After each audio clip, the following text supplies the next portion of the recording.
The broadcast is now starting. All attendees are in listen-only mode. Good afternoon, ladies and gentlemen. I just want to start off by apologising for any technical difficulties you may have experienced getting into the webinar today. Some people being prompted for a password. I've raised a ticket with GoToWebinar regarding this, and my sincerest apologies to you all. My name is Chantel Newton, and I'm the Marketing Manager at the UK Contact Centre Forum. The UK Contact Centre Forum is dedicated to putting on events that promote best practice for organisations running call and customer service centres. We run regular networking events, special interest groups, executive clubs and webinars. We also run an annual conference and an annual awards programme. If you'd like more information on how you can get involved with the user group, please visit our website www.uk-ccf.co.uk. I'm just going to run a quick sound check to make sure everybody can hear me. If you can hear me, please can you type yes in your chat box, which is on your GoToWebinar panel. You can find that, it's the bottom selection on the webinar panel. Perfect. Yep, perfect. Great. So I'd just like to take this chance to thank you all for taking the time to join us. This webinar is on how leading brands engage and delight the social customer, and it's run in partnership with our friends Orlo, the leading social engagement platform. I'd like to introduce you to our panelists that have joined today's discussion. We have Richard Bassender, the Social Media Manager of Yorkshire Building Society, Josh Power, Senior Content Manager at Wolverhampton Wanderers FC. Finally, your host for this session is Stuart Banbury, Marketing Director at Orlo. I've just got a few housekeeping points to run through before we begin. Today's session is being recorded and will be uploaded for viewing within the next 24 hours. The link to the recording will be emailed directly to you by Stuart from Orlo. Please feel free to share this link with your colleagues. If you would like someone to contact you after this session to discuss any of the topics covered in more detail, please send me a direct message using your GoToWebinar panel, ensuring you select my name from the list, or send me an email. My email address is Chantel, CHANTELLE, at uk-ccf.co.uk. We would like this session to be as informative and interactive as possible. Should you have any questions during the presentation, please enter them into the questions box on your GoToWebinar panel, and we will answer those at the end. If you have any issues during the session, please contact me also using the chat section in your GoToWebinar panel, ensuring you select my name from the drop-down list. Now for me to hand you over to Stuart Banbury for today's session to begin. Thank you very much, Chantal, and good afternoon, everyone. Thank you for joining us after your lunch break. Just before we get started and I hand you over to our guest speakers, just one quick slide just to kind of give some context of who we are here at Orlo. So as Chantal mentioned, we're a social engagement platform based up in sunny Birmingham.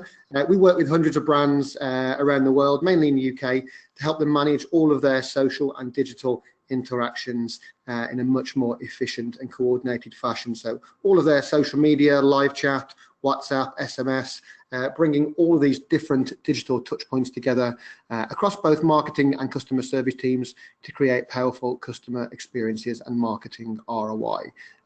Okay, let's move on with the themes of this morning's webinar. As Chantal mentioned, just a couple of bits of housekeeping. So if you do have any questions as we go through, just drop those into the chat box in the control panel on your webinar, and we'll get to those at the end, putting some of those questions to our guest speakers. We will also be sending out a recording of the webinar, so look out for that in your inbox tomorrow. So before I hand over to our first guest speaker, I just wanted to set the scene in terms of the social media engagement landscape in 2019. So I think one of the things we're seeing across the hundreds of brands that we work with is very much coming to the fore now is the fact that it's called social for a reason. So it's, I think, thankfully long gone are the days of broadcasting on social media, and really the power of having meaningful conversations is now really kind of starting to kind of take a pace. You know, and we don't always have to inform or educate on social. I know often we're answering customer service questions, but we can just entertain, and we can just engage and ask questions. I think a lot of the brands that I certainly follow that I think do social media really well are the ones that use it like you and I use it personally, and that's just to kind of be relevant, be engaging, and have those conversations. I think setting the right tone is also obviously very important on social media. No one likes to kind of read long, convoluted sentences. It's all now very much about being informal, being natural, so short, snappy sentences that are easy to scan in those crowded news feeds that we all scroll through on a daily basis. And obviously visuals are very much key now to kind of jumping out from that crowded news feed. So using pictures, video, graphics, memes and GIFs, whatever it might be, just to kind of make someone's thumb hover momentarily across your post and hopefully click on it, or certainly at least read it. And obviously, being human, we connect and resonate with faces and pictures of other humans. So, making those posts real and relatable certainly is key towards doing that. If we have a quick think about the customer service side of social media now. So I think there's been lots of stories in the news, certainly over the last 12 months, of social customer service examples kind of gone wrong.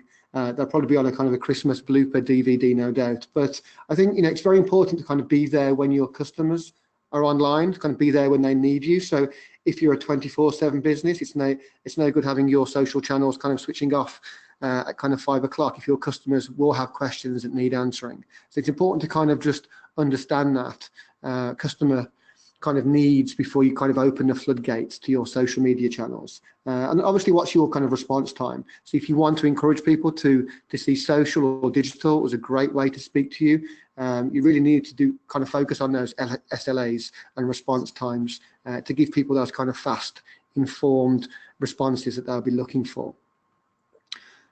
I think social media certainly gives us an opportunity to deliver a different type of customer experience.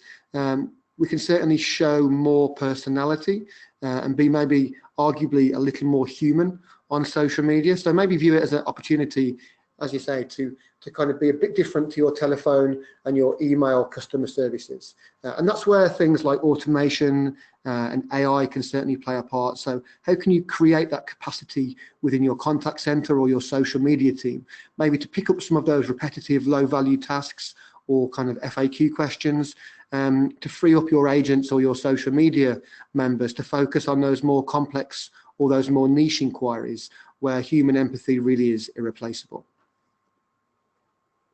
Okay, so hopefully that's kind of set the scene for the next 30 minutes or so. I'm really happy to hand over to our first guest speaker of the day, who is Richard Bassender, the social media manager from Yorkshire Building Society. Richard, it's over to you. Fantastic. Good afternoon. Yes, my name's Richard, and as Stuart said, I'm the social media manager at the Yorkshire Building Society. We are one of the UK's largest mutuals, providing something like 3.5 million customers with mortgages and savings products. So the bit that I sort of want to talk about this afternoon and really focus on is the kind of social media customer service side. And over the next sort of 15 minutes, I'm going to sort of really give a bit of an explanation about the journey we went on to bring in social media customer service, but I think more specifically to look at the strategy that we use to do that. To start with, though, I just want to have a look at our objectives for the entire of our kind of social media strategy at YBS. So it's a bit of a kind of a long sentence, but to provide social media environments that embody the YBS brand philosophy, provide exceptional customer service experiences, and add value through compliant, customer relevant social interactions.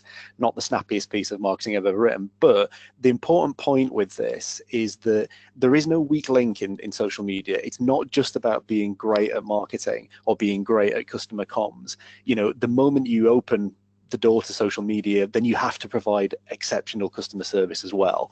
So this was something that when I sort of kicked off the work at YBS about 5 years ago, I knew was at the heart of it. Now I've condensed that fairly sort of large sentence into something a little bit easier to get a head around, which is this statement really, that YBS needs to be an active social business, not just another business that uses social media. Now, I know that can feel a little bit like kind of marketing semantics, but what I mean behind that is it's not just a case of setting up a Facebook page or a Twitter account, you know, and expecting that we can kind of market through it. It's about us being there for our customers to have the conversations our customers want to have, and like Stuart said, at the times that our customers want to have them, and being really open to that kind of dialogue. I also look at social media in terms of kind of some key pillars for us. So when people sort of ask, well, what is it we do? At the heart, really, we're a direct communication channel with our customers in the wider market. We are representing YBS. In fact, as I say, you know, we express the brand as a conversation. So taking marketing campaigns, taking customer communications and creating that space. Now, the moment you do that, of course, you create the space for a dialogue. And essentially, that's what social media is. So being kind of staffed and having a strategy to deal with that dialogue, I think is really important. We also support YBS in the community as well. So there's a huge amount of customer touch points and a huge amount of conversations that people need to have, and that means that the people that are dealing with social media need to have access to an awful lot of information and the expertise to be able to deal with those conversations. So let's think about the big picture. I'm pretty sure in kind of 2019 now, you know, social media customer service is a norm. It is an absolute expectation. So much of what you're hearing today probably shouldn't be too new. We know that we have a large population now that uses social media, nearly 67%. And interestingly, about half of the population have used social media for customer service. I commute into Leeds every morning, and anytime there's a delay, you can see people jumping on Twitter to have a go at the train company. So I'm pretty sure customers are using it for customer service a lot of the time. And interestingly, in my world, in financial services, about 92% of companies have a Twitter account. So it really is something that companies are essentially making sure that they have. What I think is important is to make sure we then do that really well. And the bit that I think is important not to forget, and again, as Stuart mentioned about sort of high profile stories in the news, often around customer service, is about the kind of not just being reactive, also being proactive. I'm a big believer in being really open with customers, and that if there is a problem, we need to be talking about that. And I think social media is a brilliant space to do that, whether it's putting a tweet to say, look, this particular phone line is down, we have a problem with the website, something like that, so that we're ensuring that customers are kept up to date and are aware about what's happening. Just to give you a bit of an idea before we sort of get into the strategy, I just wanted to show you our social media ecosystem, because even though we're a relatively small brand, we've actually got quite a complex footprint of social media channels. So about 14 channels in all across a number of our different brands. Brands such as Accord and Commercial Mortgages and YBS Share Plans are B2B, YBS is our main B2C brand. So as I say, about 14 channels across quite a varied spectrum of social media channels and networks. So actually being able to manage all of those becomes really important. To do that, we are supported in two ways. So we are an Olo customer, very proud to say. I'll get onto how Olo sort of helps us on another slide, but we're also helped by a company, Crisp. Crisp are a third-party reputation management company. So they work across about sort of 30 moderation categories, from profanity to gory images to you name it, and they are able to take down content from our pages if it breaks our house rules. We certainly don't take down negative comments and complaints, that kind of thing. It purely is to make sure that it's a family show across the board. And they work 24/7, so it means I can actually sleep at night, which is rather nice. Okay, let's get into the kind of key considerations that I put together when I was looking at the strategy. The first thing that obviously we had to sort of think about was people. And in terms of what people needed to ensure we're able to manage the new responsibilities that we were giving them. So social media was new to the organization, and this is sort of broadly covers a few different things. It's technology, it's skills, it's kind of support structures, it's making sure that actually people are aware of conventions within social media, you know, what hashtags mean, what emojis mean, should we be using them, all of those considerations around tone. Secondly, we looked at process, and part of this was not just bringing in a new process. In fact, that was exactly the opposite thing I wanted to do. What I wanted to do was divorce social media from the kind of the jargon surrounding it, and actually just say to our operational teams, this is just another form of comms. It's another form of communications, another form of customer service. We kind of know how to do it already. What I needed to do was fit that in so that all of the good stuff around risk assurance, quality testing, compliance, obviously a big thing within financial services, fitted in with existing processes, and we weren't creating extra jobs around the organization. Next up then is customer journey. So actually, how does it feel for customers to use our social media channels for customer service? Because to be honest, it's no good if fundamentally we're going to have to pass them on to somewhere else, or say, well, actually, we can't deal with this in social media. You're going to have to phone or go into branch. It's really important. This feels, as I said at the start, like an exceptional customer experience. So we kind of looked very carefully at what we could actually say and couldn't say, because with financial services, there comes a point where conversations become secure. If we're chatting about, say, account details, or we need to take your security questions, that's not something we can do within a public forum. So we need to be very clear and set down when it was an appropriate time to move from social media into another channel. Resource and logistics. So this sort of, I guess, brings in a couple of thoughts really. Did we need to have a set team that was kind of sitting day in, day out, waiting for kind of social media questions to come in? And what times did they need to work? I can answer both of those points.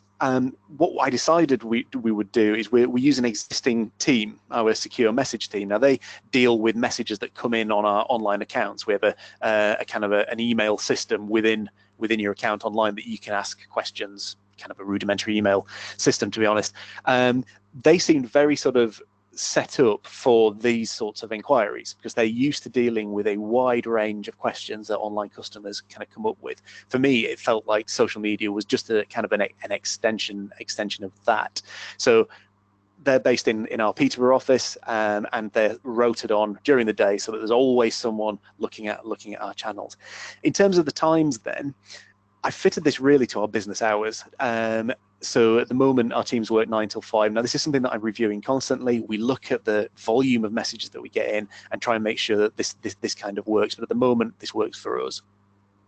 Next is information and reporting. You know, in order to sort of prove the ROI to the business, obviously I need to kind of look at, is this working? And I know Stuart mentioned the idea of sort of freeing up people to look at more sort of kind of niche inquiries. And that's certainly one of the things that's been great about how we're using social media, is that we can very rapidly answer some quite sort of the more basic questions, but also make sure the customer knows that they can easily be contacted by outbound telephony to pick up on any slightly more complex things.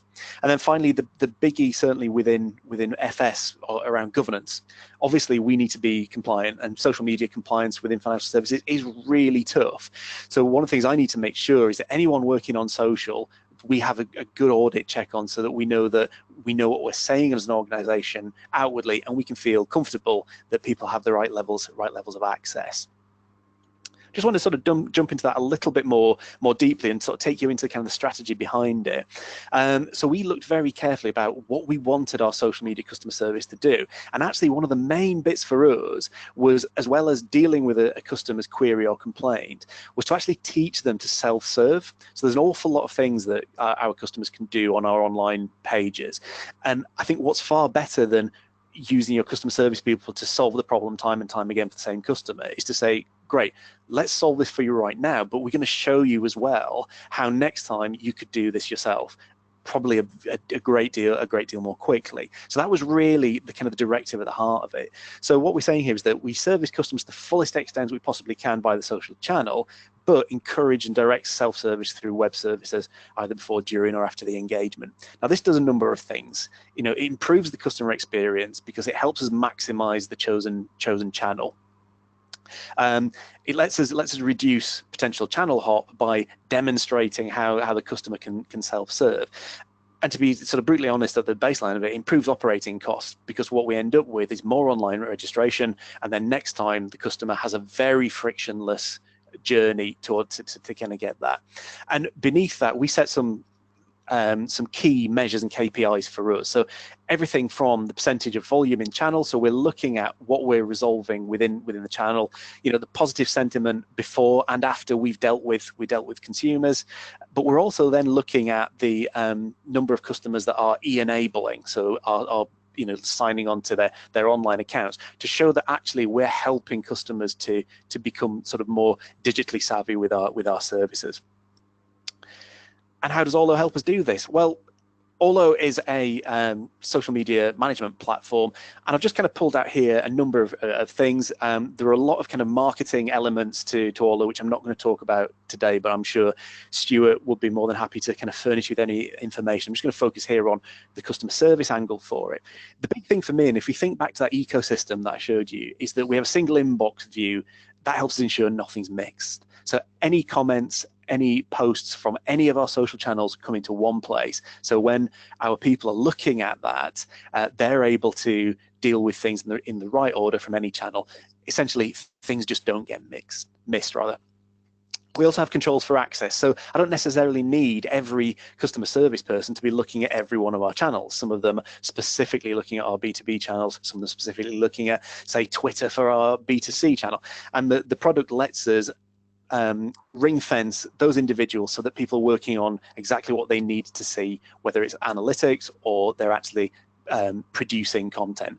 And there are lots of great little features in there that we can, you know, have posts done for kind of sign off. So as someone's new to the team working with us, we can make sure what they're writing that's going to go publicly goes to one of their peers or goes to a manager before it goes live. Again, giving us the comfort that we know that we're going to be doing the right things. We can also sort of see the individual reports for the users. So we're able to track things like, you know, the time it took for people to sort of pick up messages, to be able to sort of work on that handling time KPIs that gives a real feel to whether this channel is effective for what we're using it for. The other thing that is useful is around tagging. There are one or two sort of regulatory important things that we have to do around making sure that we're tagging conversations so that, you know, we're sort of meeting our FCA requirements, and the system lets us do that on an individual message basis. It also lets us intelligently link customers, so we can see the last time customers got in touch with us and what they talked about. This means that, you know, if in the past a customer had a bad experience with us, we can keep that in mind. So as we're responding, we can be sensitive to the fact that perhaps that was a conversation previously. And then to wrap it all up sort of brilliantly, we can do this via an app. So if I do happen to be at the pub on a Sunday afternoon, then I can see what's happening on our channels and make sure there's not a disaster unfolding that we've not got somebody looking at. Okay, very quickly, just want to show you a couple of bits of posts to show you how we've worked on tone within the organization. So on this slide, called an anatomy of a post, you can see a conversation that we're having with a customer here. We're trying to get our total resolution time to be below 20 minutes. Within FS, good is around about 15. So we've still got a little bit of work to do to kind of push on that. But what you can see here is that the final kind of resolution of this point is that, you know, we're talking to the customer about solving the problem, but also arranging for how they could do that online to try and sort of help them to self-serve and get some benefit from a SEO perspective, excuse me. A couple of other examples. The one at the top here, you can see a customer asking about confirming mortgage approval.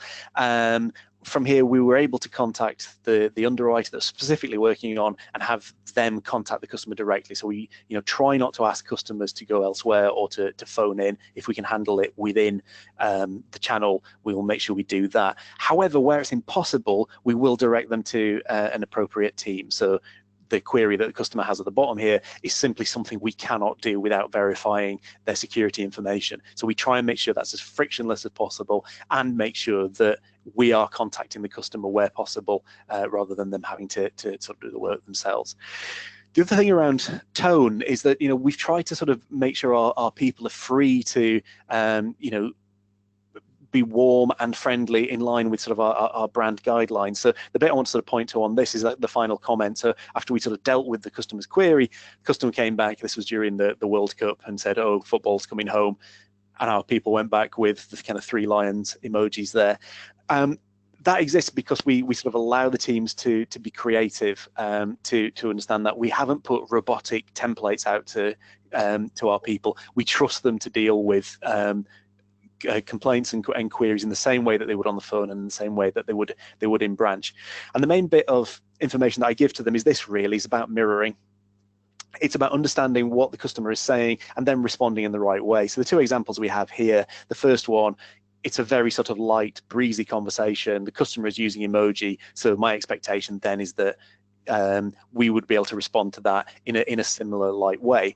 The one below, it's not entirely clear how the customer necessarily feels about this. So we would always suggest in that circumstance that our people take a kind of more professional, slightly more conservative approach to that. So the heart of this is kind of not putting a prescribed, these are the templates. It's about using our kind of judgment and using mirroring of the customer to do the right thing. Final slide. Key takeaways, really. First of all, ensure you have objectives and clear measures. You're not just setting up a customer service provision. You know, this has to do something and it has to kind of fit. Make sure you're aligning with BAU back office processes, particularly in regulated markets.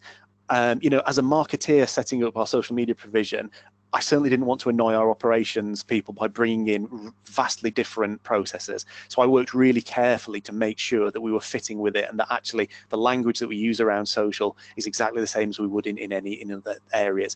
And of course, what this has done is it's forged a link between marketing and customer service. You know, we spend a lot of time talking to them. You know, we keep them up to date on marketing campaigns so that they're aware of what customers might want to talk about. And that gives us fantastic feedback for helping us create new campaigns. This one here, so look after your teams, we don't leave anyone behind, a bit like sort of the US Marine Corps.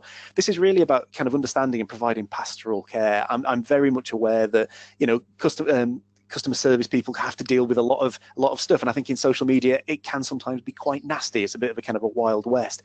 I ensure that I'm very visible to the teams, that I'm dealing with customer service things, and that if anyone is having a bit of a hard time, we make sure we kind of look after the team so that nobody goes home sad at the end of the day if they've had to deal with a difficult customer.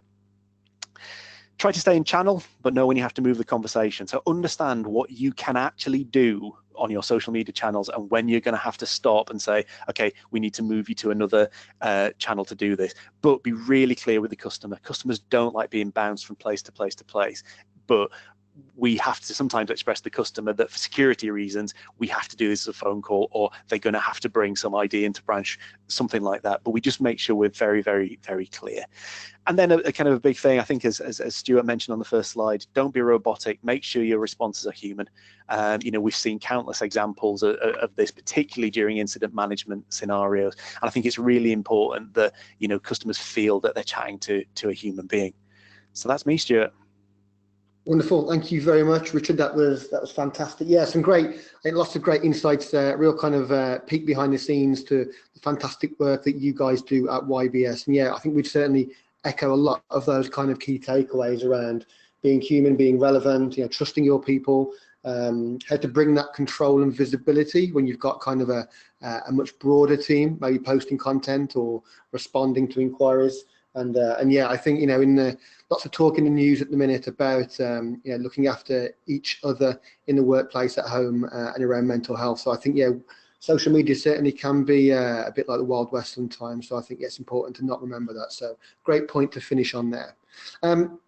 Okay, so switching gears now and moving towards a more kind of marketing and comms look at social media. Just to kind of introduce Wolves, who you can probably tell from my accent is my local team. So great to kind of hear what these guys have been up to over the last few years on social media.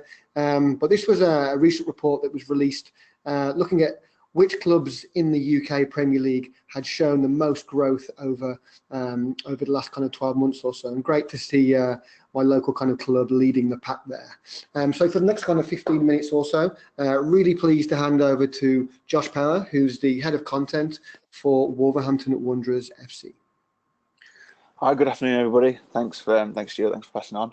I think my sort of 15-20 minutes is going to be slightly different to Richard's in the sense that, you know, Richard was very focused on customer service, and I think as a football club, and certainly as a Premier League football club, we're in a slightly different space on social, in that, you know, our department should probably be considered as more of a production house or you know, a traditional news outlet rather than a customer service centralized location.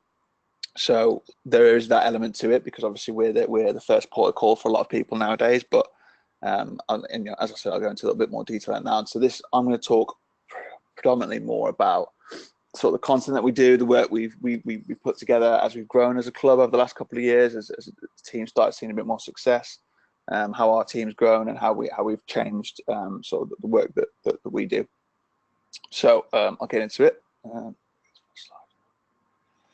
So yeah, as I'm sure a lot of people are aware, Wolves are a club that's grown quite rapidly over the last couple of years. I've been with Wolves for about 5 years now, and certainly in my time at the club, it's gone from being a mid-table championship club to last season finishing 7th in the Premier League, which, you know, in that space of time is a remarkable amount of growth in football. You know, you see teams that will gradually work their way up and get into the top division, but that they might not reach those heights. I think Wolves have had an unprecedented run from a footballing sense, and with that becomes greater amount of demand off the pitch. So, you know, our social channels, our content channels, our website, our video output has all seen an increased amount of demand. Everybody wants to know what's happening at the club. Everybody wants new content. Everybody wants to see videos of their star player,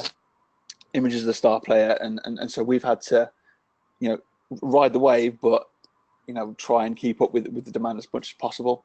So you know, in I think about 2 years, our team's grown by, I think, 200%. So, you know, midway through the championship season, there was a point when I think there was about 3 of us, and for a championship team that's seen a lot of success, that's not a lot of people.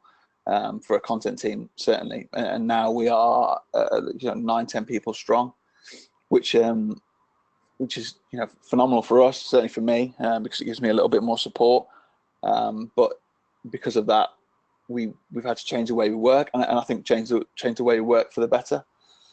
So certainly over the last year, we hired a social media manager.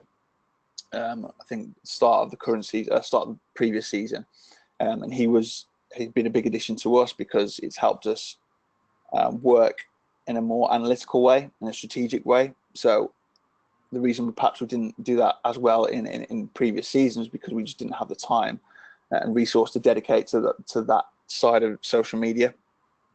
So him coming in, he came in with a really sort of statistical and analytical mind, and has helped us sort of produce content in a more focused and informed way, so we can, you know, look at what works on social media. We can look at what doesn't work. So, for example, letting go of traditional but unresponsive content strands, and I think, you know, as an example of that would be a pre-match interview. So, you know, for seasons, 2 or 3 seasons when I started here, the pre-match interview was a staple of a club content. Everybody wanted to hear from the manager. Everybody wanted to hear from a player. And since in the last couple of years now, we can look at statistics and what how our content performs. You can see that, you know, those interviews just don't work, and it took a lot of resource. I think a lot of that comes down to the fact that our manager doesn't really say a lot different. I think ultimately that space is difficult because there's not really a lot managers and players can say pre-match, but, you know, there was always a certain amount of demand for it. But now, as those numbers have sort of fallen off, we have chosen to leave that behind and not progress with it. And I think that's shows what we've done to change things. And so we've taken the resource from that and put a greater focus on sort of more successful strands. So using post-match, using good results, and really pushing success and content strands at work. So if we can take away from something that's not working and put it in something that is working, it's just helping us to grow, and also work towards more experimental ideas. So, you know, having a bit of fun with the channels, or trying something that we perhaps haven't done in the past, and then also focusing on channel specific content. So creating video that's destined just for YouTube, or just like a social clip for Twitter. So after a game, so if you've got a good goal, that you can just clip and put directly on Twitter because you know it's going to get the success you want it to. It's just distribution of resource and allowing us to do that. And so obviously with the growth on the pitch, we've seen a lot of growth off the pitch. Certainly for the social channels, as you can imagine, being successful in the Premier League, it puts you very much, you know, in everybody's front of everybody's vision. So we try and see growth across all social metrics. You know, we like to see month-on-month green arrows, as it were. So, you know, we want to see increased impressions, we want to see increased views, mentions. But what we really work on is engagement, because for us, engagement is showing that people are enjoying what we do and that they want to get involved with the club. They want to speak to us. If you know we have a positive result, they want to talk about the positive result. And it's currently we're seeing such high engagement rates because I think Stuart showed the stat at the start before my presentation. We're sort of like one of the highest growing clubs in the Premier League, and we're also one of the highest engagement rates. That's relative to our following, because we've always had an organic approach to social media growth. So everyone that we've gained has always been through sort of just normal interaction with the club. And so yeah, so working on engagement rates, that we use those because we can take them to sort of prospective commercial partners, because we see it as a stat or a piece of information that a commercial partner want to work with, because ultimately we can't compete with the likes of Liverpool and Manchester United followers, because we're never going to be that high, and it's going to take a long time for us to get there. But we think engagement is a strong statistic, because it shows that people, you know, are enjoying what we do. People are, you know, they want to see what we're putting out on our accounts. But obviously success on social media is really highly dependent on the success of the team. So if, you know, you're having a good time on the pitch, and it's a lot easier for you to have a good time off the pitch. And one of the most important parts of our job is to sort of gauging support mood, because if you've had a bad result, for example, you know, supporters just don't want to hear from you. So you can work hard on a piece of content that, you know, you're quite proud of, but ultimately supporters don't want to know about it. So it's almost better to stay quiet after a defeat than push content that people don't want to see. And if you have worked hard on a piece of content, sort of a longer project that you've put a lot of effort into, sometimes it's better to hold on to it until there's been a positive result to maximise that performance, because you know supporters are in a better place. So as a sort of examples of this and what works for us on social media currently, isn't it? So speaking about pieces of content that are more long form. So I think if you look in the bottom right of this slide, we worked on a video, which was, you know, we put a lot of planning time into it. We put a lot of filming time, put a lot of production towards it, which was a feature with our players talking about their FIFA ratings, or trying to guess their FIFA ratings. And in total, you could probably looking at about 2-3 days work for this one particular video. And we posted them at similar times, obviously within a few days of one another, of the Man City game. And you can see on the right of the two Twitter statistic pages, that got significantly less sort of engagements and views and impressions than our full-time tweet when we beat Man City. Obviously now beating Man City, the current champions, is a fantastic result for the club, and naturally that's just going to see huge amounts of engagement. But I think what this highlights is, you know, you can work as hard as you can on one singular piece of content, but ultimately some of your easiest wins are going to be just imagery or full-time results, or people knowing the basic football information. And so on the other hand of that, what we found has worked quite well is those more longer form pieces of content that we've worked hard on. If they're pitched in the right way on YouTube, or certain different social channels, they'll see a lot more success over a longer period of time, rather than the sort of instant hit on Twitter. So as you can see on YouTube, that particular video got a greater amount of statistical support over the following days rather than initially. when we posted it on Twitter.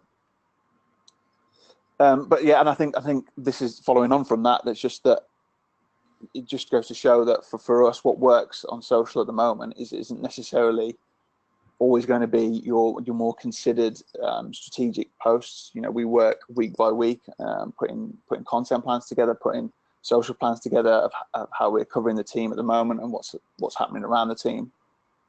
But ultimately, some of the best things you're going to do, or for a football club certainly, are really quick and easy piece of copy alongside content that is from games. So, for example, if you look on the left, that's Adama Traore's 2 goals at Man City for us to beat them, and that performed incredibly well on our Facebook channel. On at the top on Twitter, we quoted Willy Bolly's goal at Besiktas when we won in the last minute in the Europa League with, I mean, I'm not proud of it, but the caption "Ice Ice Bolly," and that performed incredibly well for something that was decided in the space of, I think, 2 or 3 minutes. And on Instagram, certainly with the signing of Raul Jimenez, we've really grown in that region, in the sort of North American Mexico region. And any content that you post with Raul Jimenez tends to perform incredibly well, because that audience is so engaged and they're so passionate about their football, and certainly about Raul Jimenez. So when we launched a third kit that is inspired by the Mexico flag, the Mexican colours, with Raul Jimenez wearing it, I think it became our best performing image on Instagram ever.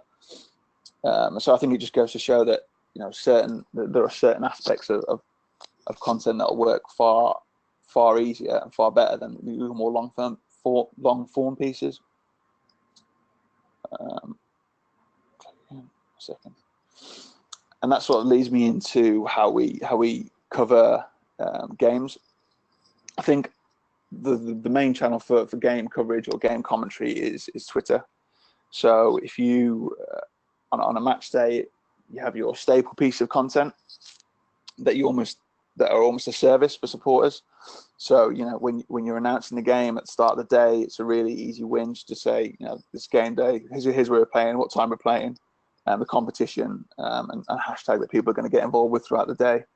And then, you know, you'll share a few other pieces up to the point where it's the team news. And when you get to the team news, that is consistently our highest performing piece of content across all channels, because it not only is it what people want to see before a game, like an hour before kickoff, it's also shared by your opponent as well.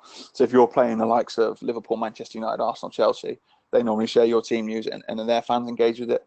So while it seems a pretty basic piece of information, you know, that every club will do, for us it's, and I imagine for every team as well, it's probably the most predominant piece of consistent content that they'll do.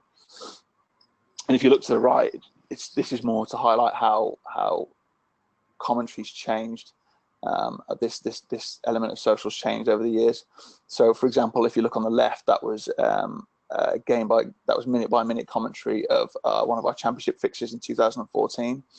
And as you can see, it's very much describing almost every element of the action. You know, you'll describe people winning corners and corners being cleared. And as social media's progressed, you'll see that on the right now we do very little sort of minute by minute stuff. We only really talk about the key actions, so key chances, substitutions, and leave it very much image led, because I think what we found is that supporters generally are watching the games anyway. So for us, it's just about supporting what they can already see, because the service isn't there for us to describe everything that's happening, because generally they're listening to the game or they're watching it on a stream. So it's just about supporting and creating content that's just going to get far more engagement, rather than minute by minute updates where people aren't perhaps that interested or engaged with. And another element of how we wanted to bring supporters closer to the action was use of Instagram, the Instagram story. Obviously, I think every football club will make use of this, but for us, we saw it as a really unique market, because Instagram is one of our best performing channels. It's seen some of the most growth. Yeah, I think when I joined the club in 2014, the account had 15,000 followers. I think it's now just surpassed 600,000. So it's a channel that's really been on the up. It's seen a lot of success. So we thought, that's where we want to invest a lot of our coverage. So we put a lot of effort into trying to create a behind the scenes look at every game. So that would be the use of professional cameras, and then return to the studio where they can be edited in software and then uploaded via phone, because a lot of people will make use of just filming it on the mobile phone and uploading it. But having the use of a professional camera, DSLR, or one of our club cameras, it just creates a greater sense of production value. And it really helps with the behind the scenes aspect of it. And again, it's something where we've seen a lot of success over the years. I think if you look to, I think it's the fourth from the left, we're limited to what we can show during the game. So we found it difficult we had a lot of build up, a lot of footage around the build up of the game. Then we'd have sort of the game where it'd go quiet, and then we'd have a lot of post match coverage. So we had to find a way to try and use imagery from the game without using actual moving footage, because of the Premier League rights, we're not allowed to. And we've got, joined us this year, or joined us the last couple of years, we have a few motion graphics. We have a motion graphics editor who's really been able to help make static imagery work for us, and in keeping with the rest of that content on a match day. So which brings me to the customer services side, which I mentioned earlier. So for a football club, it's a really difficult aspect of social media, because we're such a unique channel in the sense that people follow us they want to see player content, they want to see videos of goals, they want to see action, they want to see behind the scenes stuff. The vast majority, or vast percentage, of the people that follow our accounts, they don't want to know the more granular ticket details, or they want to know merchandise information, or opening hours, or a place for complaints. Generally, we're, as a football club, even if you're doing well, you're being shouted at most of the time. So it's difficult for us to find the constructive or the sincere complaints. So it's something that we're now in a place where we've got the resource to do. So we're expanding into this area. So rather than deal with this on the main account, which we believe isn't the right space for a football club to deal with this, because our main channel generally is just followed for people to follow the production content rather than the information content. So we opened up Wolves Help.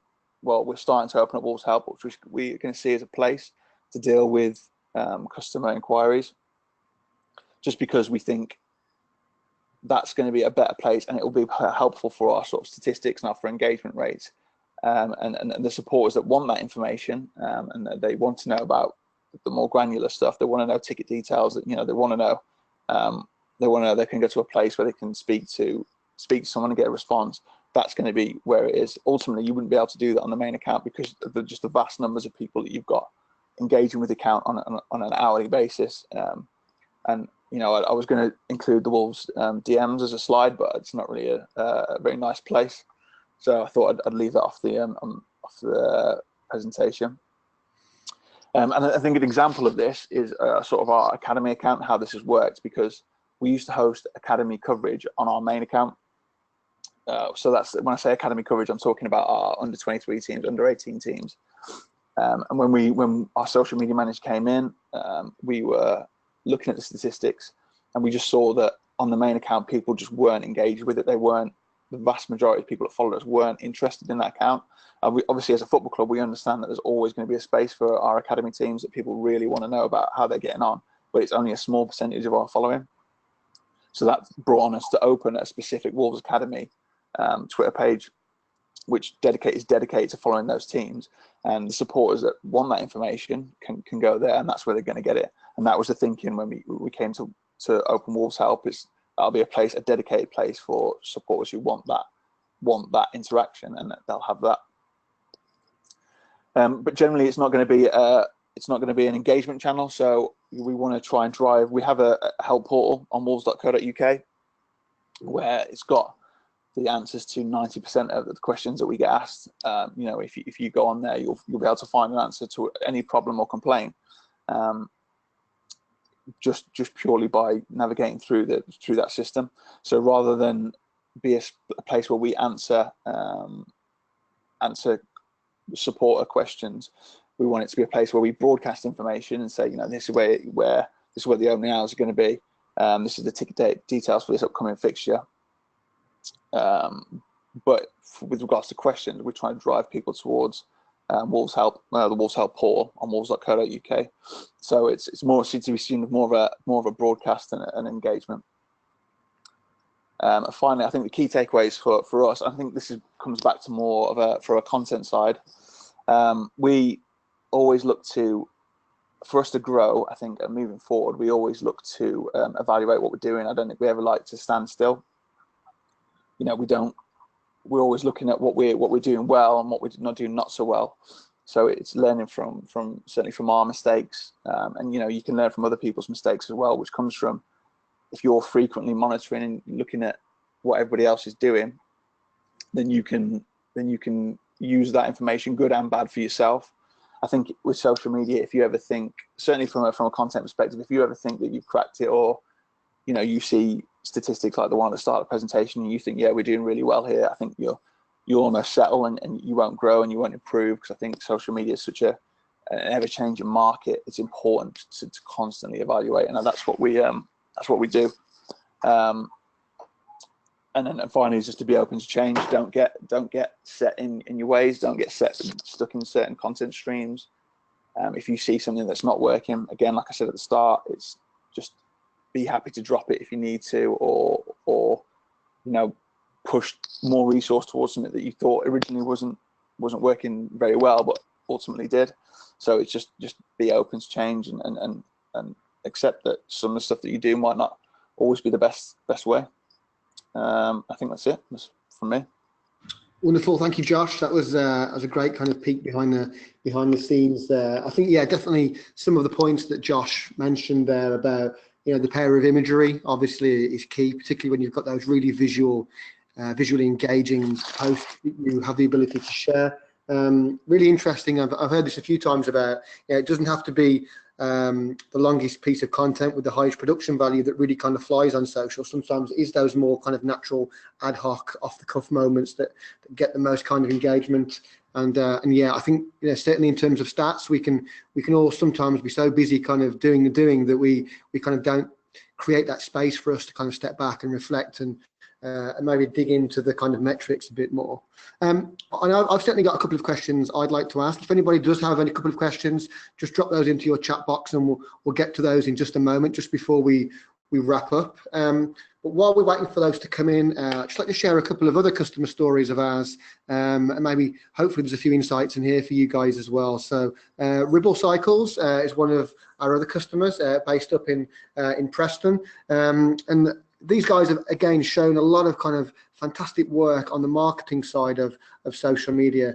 I think one of the real key takeaways for these guys was bringing social back in-house from their PR agency, because the people there at Ribble, you know, really can kind of speak with kind of from the heart and soul and communicate that brand and understand that content that really is going to resonate with their audience. It also means that using Orlo, they can kind of route back office customer service questions straight through to their customer service team, using some of the automation software within Orlo, taking some of those maybe FAQs off the social media people on the front line and creating capacity there. That's really helped them to drive their kind of online CX and kind of e-commerce performance over the last couple of years. Interestingly, actually, Ribble saw that a higher spend from social media sessions that came to their website rather than Google AdWords sessions. So I think, you know, certainly getting the right balance between those two channels is key. The final customer that I just wanted to kind of talk about briefly is Ocado. So Ocado, some of you may shop there. They're the world's biggest online-only supermarket. And obviously for an online supermarket, an online customer service channel is key for those guys. So web chat is huge for Ocado. We've worked with them over the last couple of years to create that kind of dedicated social live chat, WhatsApp, SMS platform that that Orlo offers today. Ocado are actually about to launch their own 1-hour delivery service called Zoom, and interestingly, they're going to launch web chat and WhatsApp on the same day as customer experience channels, just to see which gets the fastest uptake or the fastest uplift. So that'll be certainly be interesting to see. For Ocado, it's all about reducing customer effort, giving customers a choice. So I think the days of kind of forced channel shift are starting to kind of drift away now, and it's all about giving customers the choice and being there when they need you. And again, Ocado certainly is a brand that uses automation very well. So they use something called push mode within Orlo's web chat to serve web chats to their agents, to make sure that their agents are always working at full capacity, maybe to prevent any kind of cherry picking of the easy questions or the questions that come through at 5 to 5 on a Friday afternoon, and just to use that kind of sync between social, web chat and wider CRM systems to create that single customer view.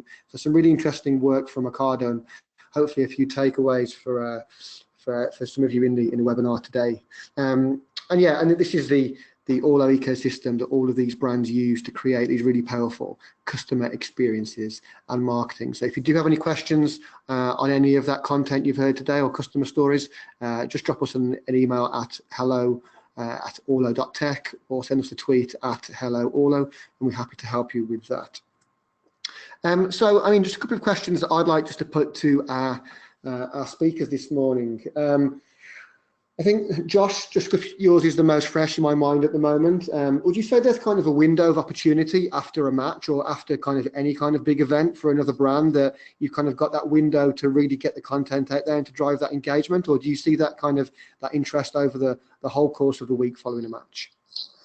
No, so for us, it's very much the key time for us is after a game. So, I mean, if you look at as an example, when we beat Man City the other week, we had our best day in terms of performance on Twitter ever, which is pretty remarkable when you consider some of the days that Wolves have had in the last couple of years. So for us, it's very much, we analyse that the key time for us to post content, no matter what it is in that window following a game. So I think the game kicked off at 2 o'clock. So from 4 o'clock when the game finished until about we do till about 11 o'clock on our English channel. That window from 4 to 11, when everyone's on such a high, not only Wolves fans but the footballing community, domestically and overseas, they're so obviously, first of all, impressed with the win. We had a lot of Wolves fans who were delighted. We also had a lot of Liverpool fans who were quite happy with the result as well, all engaged with the channels. So we just found that everything was overperforming by 20 to 30 times. So that window is important. Obviously, I think following the Sunday, so your Monday, Tuesday, Wednesday, you've still got a bit of lead off time from that positive result, and that's when that time is when we go for the more long form content that I mentioned in my piece, that we've taken time to produce and that we think supporters will engage with. So if you can post that after a result like that, you in the days following, you'll get a much better take up, much better reaction. You'll get much better views, engagement with it. But obviously, I think we leave the post game window for just match content and just ride the wave of that good mood. And it's you perform. That's where most of our tweets go. That's where we see our best performance by quite some way. Okay, thanks for that. And Richard, one thing that kind of jumped out to me from your presentation, you spoke about the importance of kind of aligning marketing and customer services on social. I was wondering if you could speak briefly about kind of how you do that and kind of why that's so important, but also maybe just kind of briefly touch on kind of what success looks like for you on social media and maybe some of the KPIs that you track around that.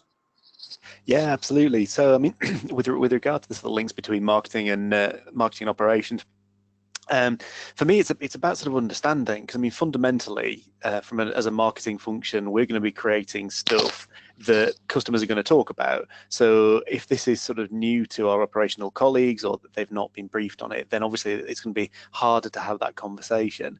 From a practical customer service perspective, the other point is as well, I think whether you're using social for customer service or marketing, there are opportunities to sort of cross-sell both. A conversation on social, irrespective of what it's about, can be a great opportunity to talk about some of the things that we're doing as an organization. So I think everyone that's using social has an opportunity to help with sort of queries, but also to help with the kind of the marketing side as well.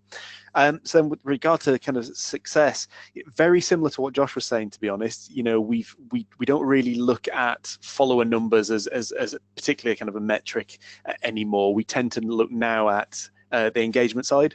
So who's actually engaging with content in terms of likes, shares. But then the crucial thing for us is about link clicks and landing page views of the web.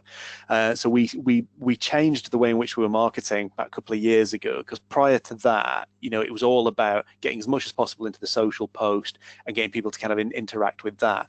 Well, I mean, that's great from a social media perspective, but actually from an SEO perspective and from a selling products perspective, that doesn't really help you an awful lot. What helps is if we can move people from social to the web. So a big success factor of me is creating content that kind of whets the appetite of the reader. So they don't necessarily get everything they want from the post, but they are compelled then to go to the website to read some more information and ultimately potentially then look at products. That for me then is the kind of the big success factor. So it's a balance between the two. It's making engaging content, but it's also making content that is going to get someone to head onto the web. Yeah, absolutely. Yeah, I think we've certainly seen that as well. That kind of shift away from maybe some of the kind of vanity metrics associated with social towards the more kind of strategic metrics, where you can really kind of demonstrate that value of social back to the business and hopefully raise the profile of social internally to kind of C-suite level. So that's great to hear.